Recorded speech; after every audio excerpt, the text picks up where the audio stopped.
30 seconds, and he scanned the crowd, saw the flat tops of 6, 7, then 8 heads over the top of the stalls. Someone had alerted security, and they were coming towards him. Rectangular skulls, grey skin, damn homunculi.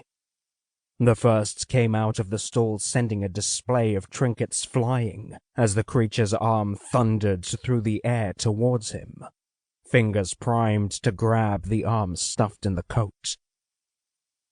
20 seconds. The second emerged, then the third, the rest not far behind. He took a breath, flexed the fingers of his free hand, spun around on his heel and threw his palm up in the direction of the closest homunculus.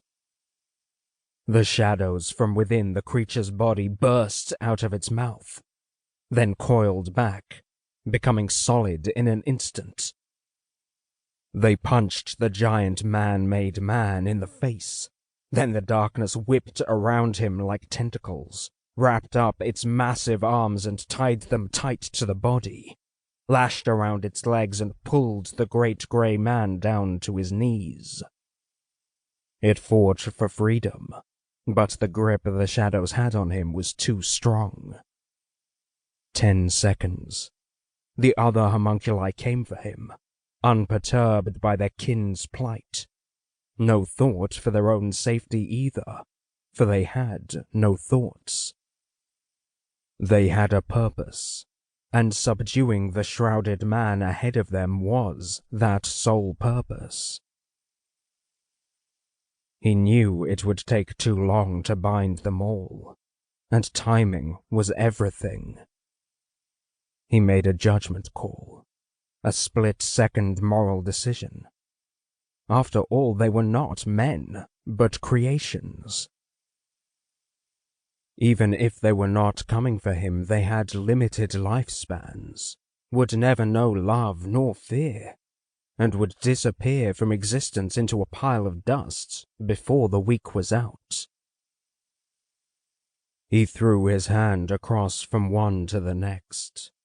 Each of the homunculi fell into the shadows that lay below their feet, disappearing into the realm of darkness, where they would live out the rest of their short lives. And when those lives ended, their dust would blow through the shadows for the rest of eternity. The onlookers froze, their eyes wide, none willing to intervene with whatever the shrouded man was intending to do. He pulled the hand from his coat. The light gleamed, blinding one and all as he flung the coin into the fountain. Light filled the market from wall to wall, climbed up and up, the glows doing their best to reach a ceiling that did not exist. When the light faded, and those in the market regained their sight, the man who commanded the shadows, who dispatched with the homunculi, who made the fountain explode into light with some unknown magic, was gone. But the magic in the waters, that would pervade. It had become bonded at the subatomic level, as it would remain until he had finished his task, done what needed to be done. There was no turning back now. Next time, at the next location, they would likely be expecting him, and as the days went on, many would be injured, some might die. But this would not perturb him.